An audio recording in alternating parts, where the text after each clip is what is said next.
오늘 주시는 하나님의 말씀은 요한복음 가장 마지막 두 절입니다. 21장 24절 25절의 말씀입니다. 요한복음 21장 24절 25절의 말씀입니다. 우리 함께 말씀을 읽도록 하겠습니다. 이 일들을 정언하고 이 일들을 기록한 제자가 이 사람이라. 우리는 그의 정언이 참된 줄을 아노라. 예수께서 행하신 일이 이 외에도 많으니 만일 낱낱이 기록된다면 이 세상이라도 이 기록된 책을 두기에 부족할 줄 아노라. 아멘. 할렐루야. 귀한 예배 자리에 또 현장 예배 함께 하시고 또 온라인으로 영상으로 예배 참여하시는 우리 복된 가정들의 부활하신 주님 우리에게 주셨던 그 평안의 은혜가 함께 하시기를 축복합니다. 지난번 그 장세호 목사님 강사로 나오셨던 저녁에 그 이스라엘에 사는 인사를 한번 가르치셨죠. 우리가 샬롬이라는 인사 너무 잘 알잖아요. 평안이라는 단어죠. 평안하세요 이런 뜻인데 샬롬 샬롬으로 인사를 하죠. 우리 한번 옆에 계신 분에게 좀 그렇게 평안을 축복합시다. 샬롬 샬롬. 예, 샬롬 샬롬. 예, 주님의 평안이 함께 하시기를 바랍니다. 예, 감사합니다. 안식일이 되면 또 인사가 조금 달라져요. 유대인들은 안식일을 샤밧이라고 그렇게 부르는데 샤밧 샬롬이라고 그렇게 인사를 해요. 우리는 지금 안식일을 따르지는 않죠. 안식 후 첫날, 이제 오늘이 안식 후 첫날 주님이 부활하신 날이기 때문에 그래서 주님께서 부활하신 주의 날, 줄여서 주일이다 이렇게 우리는 지키고 있죠. 그러나 이제 하나님께서 창조의 원리 속에서 주셨던 안식은 우리에게 쉼을 주시는 날이잖아요. 그래서 이 날에 유대인들은 이렇게 인사하죠. 샤밧 샬롬이라는 평안을 구합니다. 주님이 주시는 이 안식의 평안이 함께 하시기를 바랍니다. 이런 뜻인데요. 한번 그렇게도 한번 인사하겠습니다. 샤밧 샬롬. 예, 안식의 평안이 함께 하시기를 바랍니다. 그런 의미가 되는 말씀이죠. 예. 오늘 주님이 주시는 위로와 평안이 우리 성도들 여러분에게 가득하시기를 바랍니다. 저희들이 32번째에 걸쳐서 오늘 이제 마지막 시간이 되네요. 요한복음의 마지막 부분까지 왔습니다. 오늘 본문을 요한복음의 가장 마지막 구절에 저희들이 왔습니다.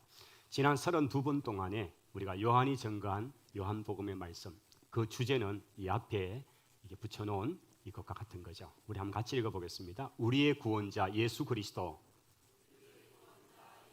같이 한번 할까요? 다시요. 우리의 구원자 예수 그리스도. 예, 우리의 구원자 예수 그리스도. 이것이 바로 요한이 자신이 만난 예수님에 관한 말씀이죠. 사도 요한이 이 성경을 기록한 시기는 대체적으로 AD 한 80년에서 90년쯤으로 알려지고 있습니다. 이때에는 이미 세 개의 복음서가 이미 기록이 완성된 이후였습니다. 우리가 복음서 그러면 성경, 신약 성경의 제일 앞에 있는 네 권의 성경입니다. 마태복음, 마가복음, 누가복음, 요한복음 이 네 권의 성경을 복음서라고 그렇게 말합니다. 그런데 순서적으로 가장 먼저 기록된 성경은 두 번째 책인 마가복음으로 알려지고 있습니다. 마가가 한 50년대 중반쯤에 마가복음을 기록을 했죠. 그리고 60년대에 와서는 마태가 기록을 했고 그리고 60년대 말쯤이나 70년대 들어와서 누가가 기록했을 것입니다. 그리고 80년대 중후반에 기록된 성경이 요한복음입니다. 요한은 자신이 이 복음서를 기록할 때 이미 그 앞에 있는 세 권의 성경을 다 보았을 것입니다. 그리고 마가가 기록한 성경을 통해서 마가가 전하고 있는 예수 그리스도에 관해서 그는 얼마나 많이 감동을 가지고 참 마가가 기록을 잘했다 그렇게 여겼을 것입니다. 마가가 누구입니까? 마가는 바나바의 생질이었고 또 바울과 함께 1차 선교 여행에 동반했던 그런 귀한 사람입니다. 그런데 너무나 고생을 해서 배로 이동하고 하는 시간 동안 고생을 해서 중간에 도망을 쳐서 집으로 가버렸던 제자입니다. 그래서 사도들 사이에는 마가 그러면 아이고 저 포스럽게 커가지고 고생도 모르고 힘들다고 도망을 쳐버려 아마 이렇게 소문난 제자였습니다. 그런데 그가 나중에는 이제 좀 실패를 했지만은 새롭게 마음을 다지고 그가 열심히 사역을 하죠. 그래서 특별히 베드로 사도의 수행원이 되어서 통역관이 되고 그러면서 마가가 열심으로 사역을 한 것들은 뒤에 알 수 있습니다. 근데 그가 가장 먼저 성경 마가복음을 기록합니다. 자신이 만난 예수님에 관해서 기록을 한 거죠. 요한이 이 성경을 읽을 때에 얼마나 마음이 허무했겠습니까? 이야, 요한이 만난 예수님, 요한이 예수님을 어떤 모습으로 그렇게 잘 기록해 놓았는가, 그는 보면서 많은 그런 생각을 했을 겁니다. 이제 두 번째 기록된 마태복음을 아마 요한이 보았을 거죠. 요한이 마태복음을 접했을 때 그는 또 다른 감동이었을 겁니다. 왜냐하면 자신이 살던 고향 동네, 그게 바로 이제 베세다 세베대 그쪽 아닙니까? 거기에 살고 있던 요한은 자기 동네에서 제일 손가락질 당하던 그 매국노와 같은 인간 하나가 있었죠. 가버나움 세관에서 자기 유대 백성들의 세금을 그렇게 착취해서 뜯어먹던 마태라고 하는 이 제자가 이 사람이 어느 날 예수님의 부름을 받습니다. 가버나움에 계신 예수님께서 그 세관을 지나시다가 마태야 나를 따라오너라 라고 할 때에 마태는 모든 걸 버려두고 예수님을 따르는 결단을 하게 됩니다. 그날부터 자기와 함께 제자 그룹이 된 사람이죠. 그리고 이 마태는 숫자에 굉장히 밝은 사람입니다. 여러분 세무공무원 같으면 수잖아요. 그래서 마태복음 속에는요, 시작부터 해서 전부 숫자입니다. 얼마나 많이 숫자가 많은지. 여러분 주부들이 제일 싫어하는 게 가계부서라는 거 아닙니까 혹시? 그게 또 취미분들은 계실 수도 있어요. 그러나 대부분 제가 알기로 여자분들이 술을 싫어한다. 막 그 서는 거 너무 싫다는 거죠. 근데 마태는 직업적인 특징이 그대로 나타나서 얼마나 세밀하게 1, 1-1, 1-1-1 이런 형태로 기록을 잘 남겨놓은 것이 마태복음입니다. 그리고 그는 유대인이었기 때문에 특히 이제 그가 다른 이름이 원래 이름이 레위였거든요.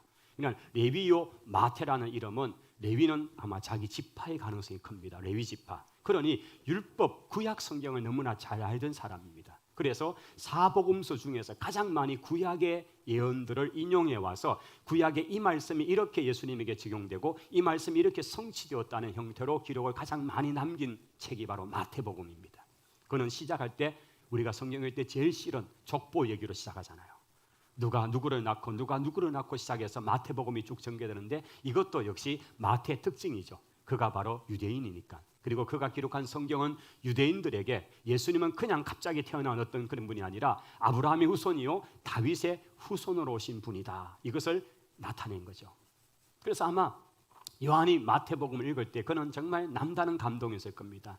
이랬던 사람이 함께 제자가 되어서 주의 부르심만 헌신하고 그렇게 주를 위해서 살아와 이렇게 귀한 성경을 남겼어. 이제 세 번째 기록된 성경은 누가복음입니다. 여러분 누가는 유대인이 아니었죠. 누가는 사도 바울이 2차 선교여행하던 도중에 만났던 유럽 쪽에 살던 저 터키 쪽에 살던 사람이었습니다.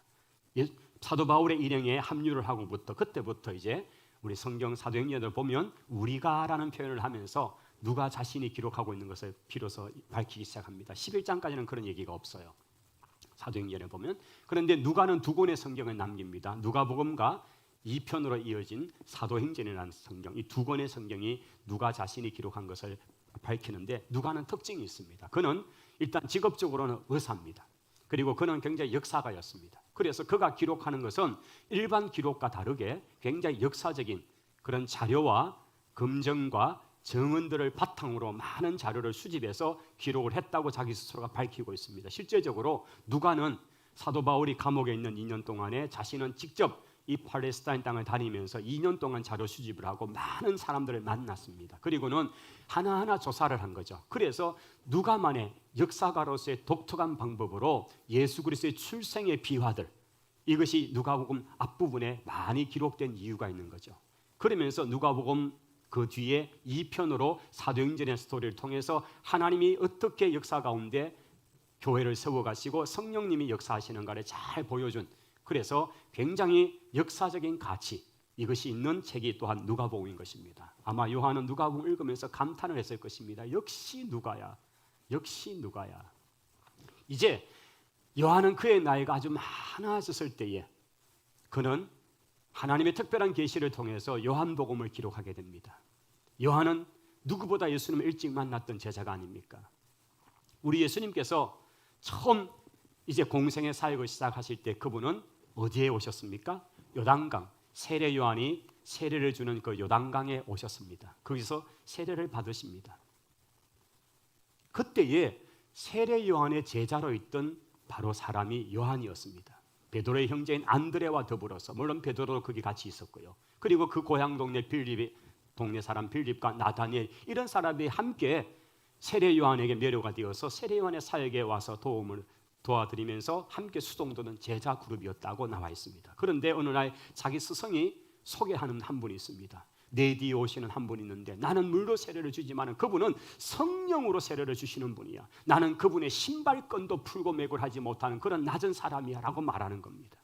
여러분, 그 당시에 유대인들에게 종 중에서 가장 하찮은 일을 하는 종이 손님들이 오면 그 손님의 샌들을 풀어서 발을 씻기는 일을 맡았습니다. 그런데 자신은 바로 그런 일도 감당할 수 없다 할 정도로 낮추면서 자신이 소개하는 한 분 예수 그리스도에 관해서 말씀하니까 이 제자였던 요한은 굉장히 관심이 컸을 겁니다. 도대체 누구이길래 그렇게 우리 스승이 높이는 분일까? 그분이 바로 예수님이었습니다. 예수님이 세례를 받으시고 한 40일 정도 보이지 않으시더니만은 다시 자기들 그룹으로 오신 겁니다. 우리 예수님이 그동안 광야에서 금식 기도하시고 사탄으로부터 3가지 시험을 이기시고 이제 주님이 다시 세례 요한의 세례 때 오셨잖아요. 그때에 동네 형님들은 안드레와 더불어 이 요한과 두 사람은 예수님께 찾아갑니다. 랍비 어디 계십니까? 어디에 머물고 계십니까? 묻죠. 와봐라. 이게 요한복음 1장에 지금 이야기를 하고 있습니다. 그러자 예수님이 계시는 그 숙소에 머물러서 늦은 시간까지 말씀을 듣습니다. 너무 감동했습니다. 그리고는 바로 안드레는 자기 형님 베드로에게 우리가 메시아를 만났다고 그렇게 소개를 합니다. 이튿날이었습니다. 이제 갈릴리로 떠나가시는, 고향으로 올라가시는 예수님과 제자들이 가는 도중에 빌립을 만나고 빌립은 자기 친구 나다니엘을 소개합니다. 이렇게 5명의 제자가 요한복음 1장에서 형성이 됩니다. 이것이 예수님의 공생의 사역의 시초에 처음 만났던 5명의 제자 그룹이죠. 자, 이들이 함께 올라가서 요한복음 2장에 첫 번째 이적을 베푸는 장면이 기록된 것이 바로 갈릴리 가나의 혼인잔치집에 물이 포도주로 변하는 사건이었습니다. 요한은 자신이 가장 먼저 처음 예수님을 만나고 주님과 함께 다른 12제자가 아직도 만들어지기 전에 최초의 5명의 제자 그룹에서 주님과 함께 갈릴리 가나 혼인잔치집에서 물로 포도주 되는 사건을 경험합니다. 그래서 그의 성경 기록에 요한복음 2장에는 이것이 예수님의 첫 번째 이적이라고 그렇게 기록을 해놓은 거죠. 그 뒤에 이제 백부장의 아들의 기적, 두 번째 왕의 신하의 이런 내용들이 나옵니다만은, 그런 기적들의 순서에 나옵니다만은, 요한이 자기가 만났던 예수님은 누구인가? 그가 성경을 기록할 때에 다른 세 분들이 기록한 마태가, 누가가 기록한 성경과 좀 다른 각도에서 자신이 만난 예수님은 바로 그분은 하나님이야. 그분은 하나님의 아들이시고 그분은 우리의 구원자가 되시는 분이라는 사실을 증거하고 싶은 거예요. 그래서 그는 그의 성경 기록의 방향을 잡았습니다.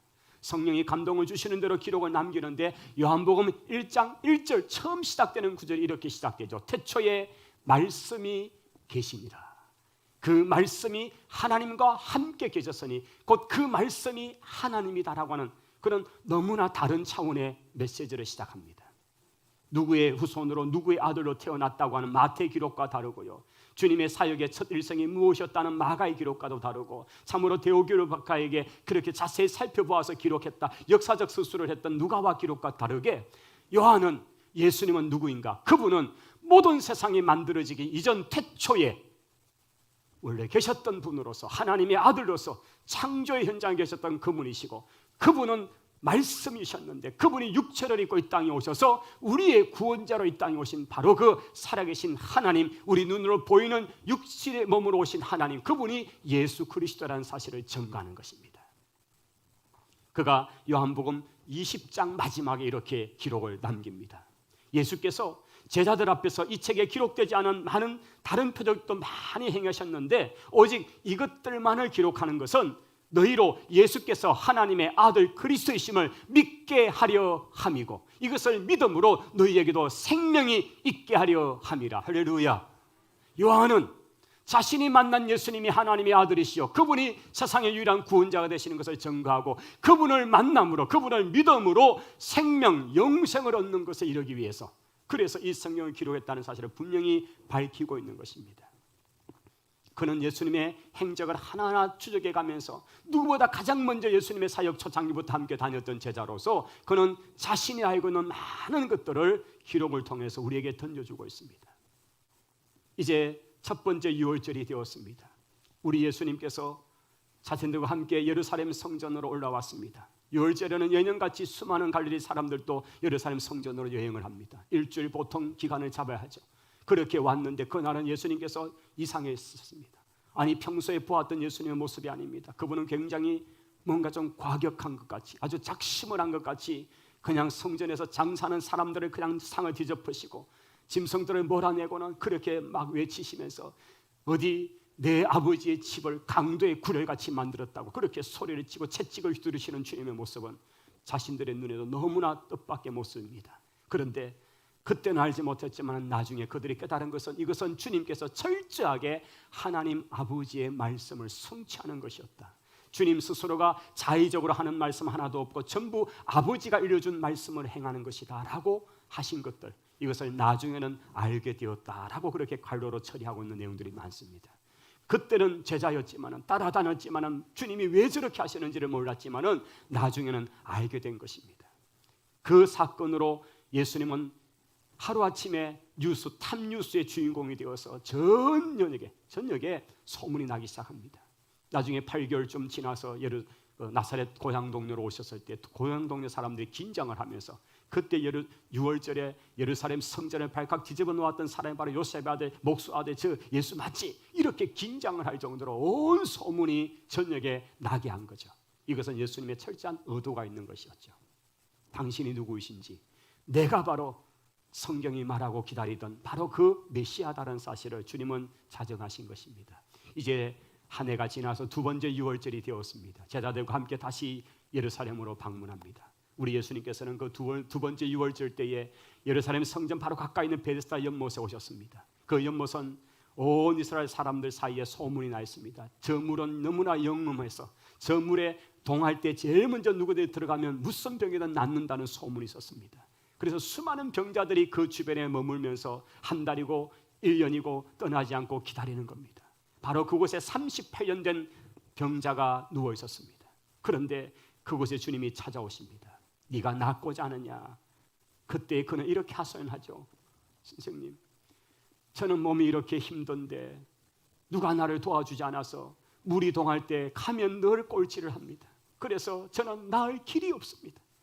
그렇게 참으로 자기 애로사항을 예수님 앞에 하소연하듯이 하는 그 앞에 주님은 말씀합니다. 네 자리를 들고 일어나라. 네 자리를 들고 일어나라.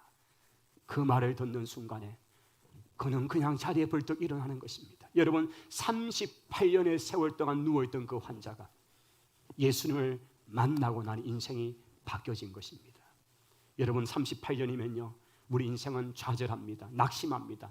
인생 그렇다, 이게 우리의 운명이다, 팔자다, 그냥 숙명같이 여기고 살자, 이렇게 세월이 충분합니다. 그러나 그런 인생도 예수 그리스도를 만날 때 그 삶이 변화되는 줄을 믿습니다. 문제는 주 예수 그리스도를 만나느냐 만나지 않느냐는 것입니다. 그날 찾아오신 예수 그리스도를 만났던 그 인생은 변화가 온 것입니다. 그런데 요한복음의 기록에 보면 이날은 안식일이라고 그렇게 기록을 해놓았습니다. 우리 주님께서 안식일에 병자를 고치신 것입니다. 여러분, 오늘 저희가 주일날에 예배당에서 병자가 고침을 받았다, 치유를 받았다, 그러면 여기에서 이 일을 걸 분이 계시겠습니까? 아무도 없죠. 그냥 기뻐하고 하나님이 역사하셨다, 오늘 주님께서 우리 가운데 영광을 드러내셨다, 기뻐할 겁니다. 그런데 그 당시 유대인들은 그러하지 않았습니다.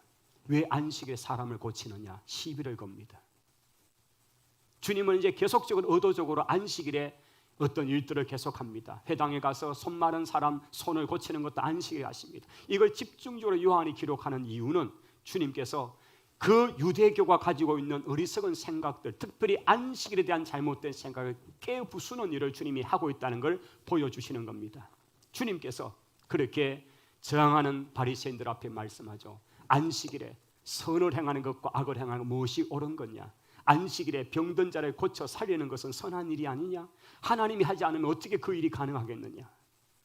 여러분, 안식일은 안식일을 위해 사람이 희생되어야 되는 게 아니고 사람을 위해서 안식을 하나님 주셔서 사람들하고는 그날에 쉬고 평안하라고 하시는 것이죠. 그래서 안식일을 위해 사람이 존재하는 게 아니라 사람을 위해 안식일이 존재한다는 말씀을 주님께서 하시는 것입니다.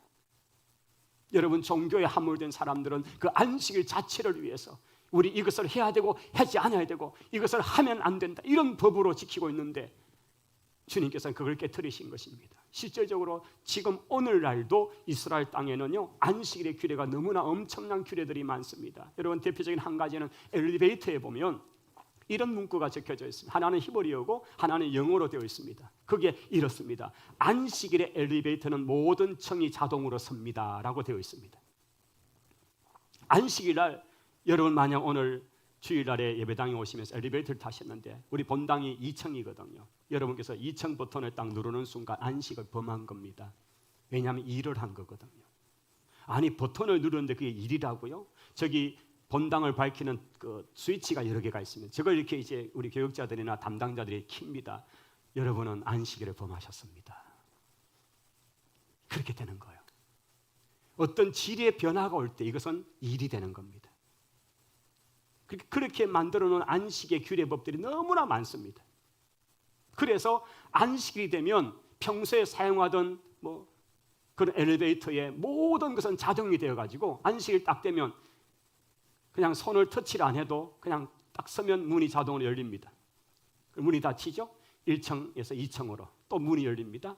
여러분, 10층쯤 가려면요, 여러분 인자를 한 100분은 써야 됩니다. 마음속에 기다려야 됩니다. 참고 아무도 안 타지만은 자동으로 문이 열렸다가 닫혔다가 이러면서 올라가고 이렇게 올라가는, 이게 지금도 그들이 안식의 법에서 하고 있는 일입니다. 여러분, 이거는 그냥 단적인 얘기지만요, 정말 수많은 안식의 법들이 그들을 꽉 쬐고 있습니다. 그러니 우리 주님께서 그들 가운데 오셨을 때에 유대교가 만들어 놓은 그것은 하나님의 원래 의도와 너무 다른 괴물 같은 종교를 하나 만들어 놓은 거죠. 그걸 주님은 계속 싸우고 깨트리고 있는 것입니다. 유대인들은 오히려 그 안식의 법을 어겼다고 주님을 죽이겠다고 혈안이 되어 있는 것을 보게 되는 것입니다. 이렇게 두 번째 안식일 주님의 사역 기간도 그렇게 갑니다. 이제 세 번째 주님의 유월절, 즉 주님의 공생애가 이제 2년이 만 지날 그때쯤에는 우리 예수님께서는 예루살렘을 오시지 않습니다. 우리 성경의 기록에 보면 주님께서는 그때쯤에 세례 요한이 헤롯 아킬라오에서 참수를 당했다는 소식을 들으시고 마음이 굉장히 아픕니다.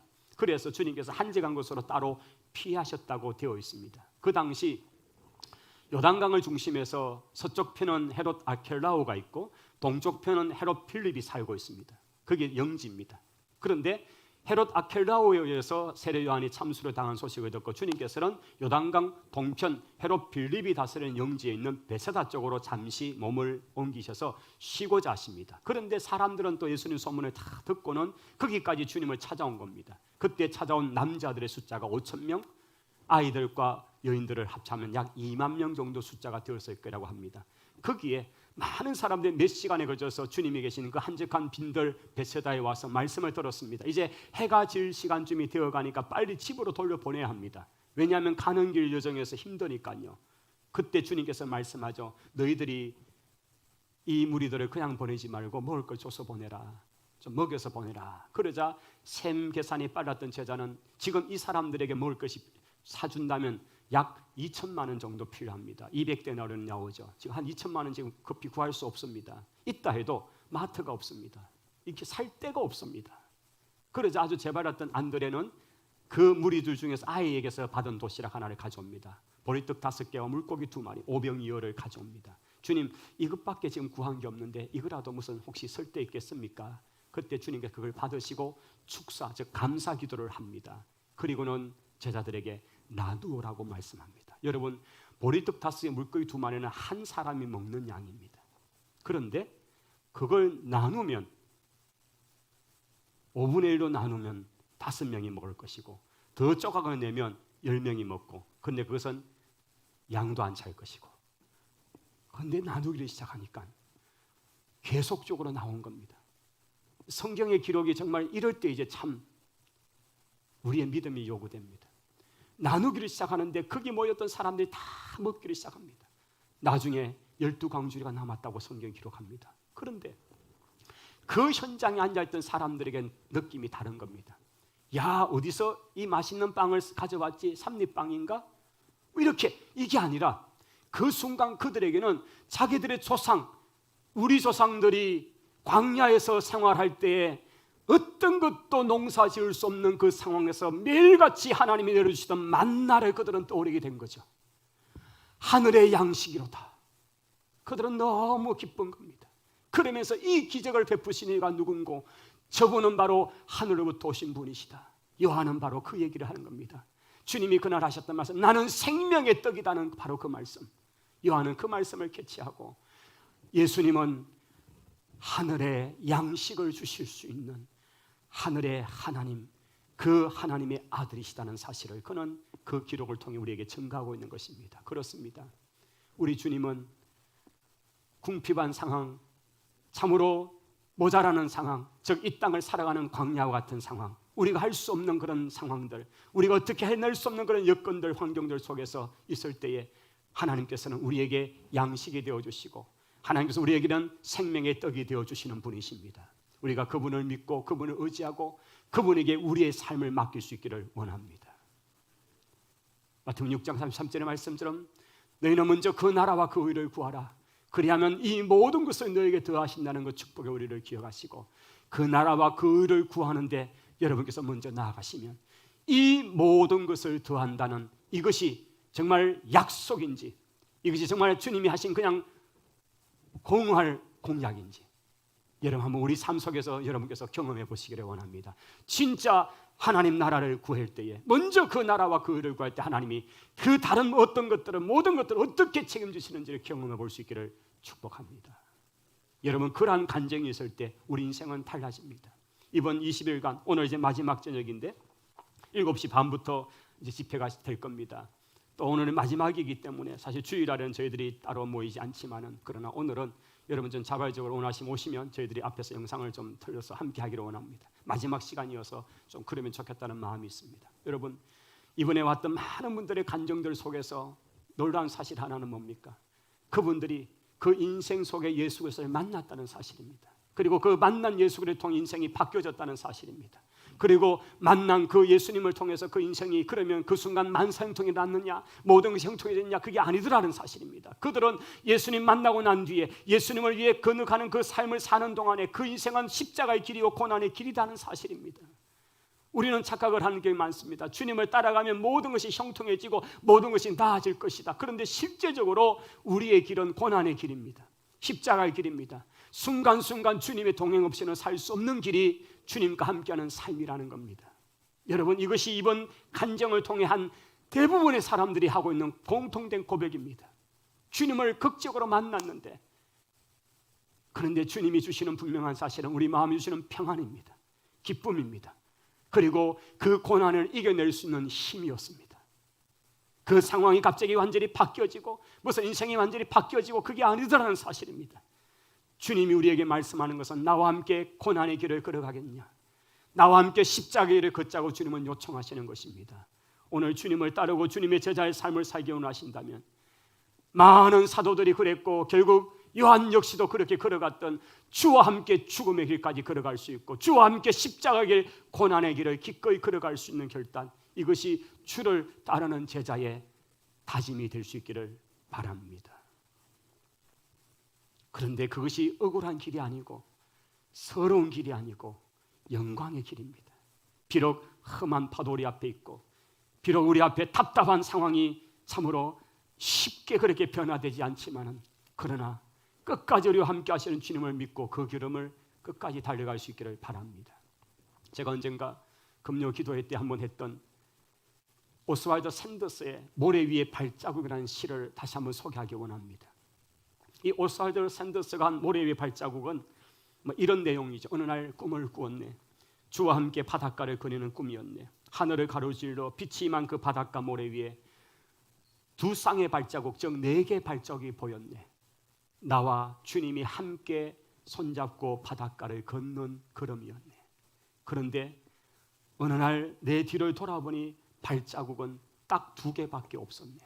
그때 자기 인생의 가장 어렵고 힘들고 고난의 순간이었는데 주님은 어디 계셨는지 왜 나 혼자 내버려 두고 그 길을 걷게 하셨는지. 그래서 주님 앞에 물었네. 주님, 제 인생에 가장 어렵고 힘들고 고난의 순간에 주님은 어디 계셨습니까? 왜 제 혼자 내버려 두고 이렇게 걷게 하셨습니까? 그때 주님이 이렇게 대답하셨네. 아니야, 그것은 네 발자국이 아니라 내 발자국이란다. 내가 너를 떠난 적이 없다. 내가 너를 업고 그 길을 걸었단다. 그런 내용으로 끝나는 내용입니다. 우리 주님께서 우리 인생의 고난의 순간에 우리를 모른다고 내버려두고 그냥 떠나버리신 분이 아닙니다. 나는 혼자 있다고, 도대체 주님이 어디 계시냐고 그렇게 할 때 주님은 우리를 떠난 적이 없고 우리의 고난의 자리에서 때로는 우리를 안고 그러시고 우리를 업고 그러시고 우리의 날개를 태워 날아가시는 분이시다라는 사실입니다. 그것이 히브리서가 말하고 있는 우리의 고난을 치유하시는 분, 바로 예수 그리스도이신 줄을 믿습니다. 요한이 만난 예수는 바로 그분입니다. 참으로 많은 간증자들이 만난 예수는 바로 그분입니다. 우리가 예수님 믿으면 무슨 고난이 사라지고 우리 인생이 갑자기 무슨 대단한 어떤 화려한 것으로 바뀌는 것이 아니라 우리가 그 길을 걸어갈 수 있도록 주님이 나와 함께하고 그 고난의 길, 때로는 그 불 속으로 그 고난의 십자가를 주님이 함께 지시도록 우리를 독려하고 있다는 것입니다. 요한은 바로 그 예수 그리스도를 만났던 것입니다. 그리고 그는 이렇게 기록을 남깁니다. 자신이 만난 예수님, 그분은 하나님의 아들이시다. 그분은 우리의 유일한 구원자 메시아가 맞다. 나는 그분을 통해서 생명을 얻었고 또한 그 이름을 힘입어서 이 예수 그리스도를 만나는 모든 사람들에게 동일한 은혜가 있기를 원한다. 그래서 내가 이 성경을 기록하였다라고 우리에게 증거하고 있는 것입니다. 지난 32주 동안에 요한복음을 통해서 요한이 증거한 예수 그리스도, 하나님의 아들이 우리의 구원자 되신 예수 그리스도가 여러분에게도 동일한 고백, 하나님은 나의 하나님이십니다. 예수님은 하나님의 아들이십니다. 그리고 나의 구원자이심을 제가 믿습니다. 오늘 이 고백이 우리 모두의 고백이 되기를 원합니다. 그래서 그분과 더불어 믿음의 걸음을 달려가고 참으로 이 예수 그리스도를 성경의 기록대로 만나셔서 믿으셔서 또한 그 주님과 함께 영원한 생명의 길을 걸어갈 수 있는 그런 복된 성도들이 다 되시기를 주의 이름으로 축원합니다. 기도하겠습니다. 하나님, 예수님은 하나님의 아들이심을 믿습니다. 또한 예수님 우리의 유일한 구원자가 되시는 것을 믿습니다. 오늘 우리 속에 주님 찾아오시고 우리와 함께해 주옵소서. 예수 그리스도 이름으로 기도하옵나이다. 아멘. 이제 우리 찬송가 94장입니다.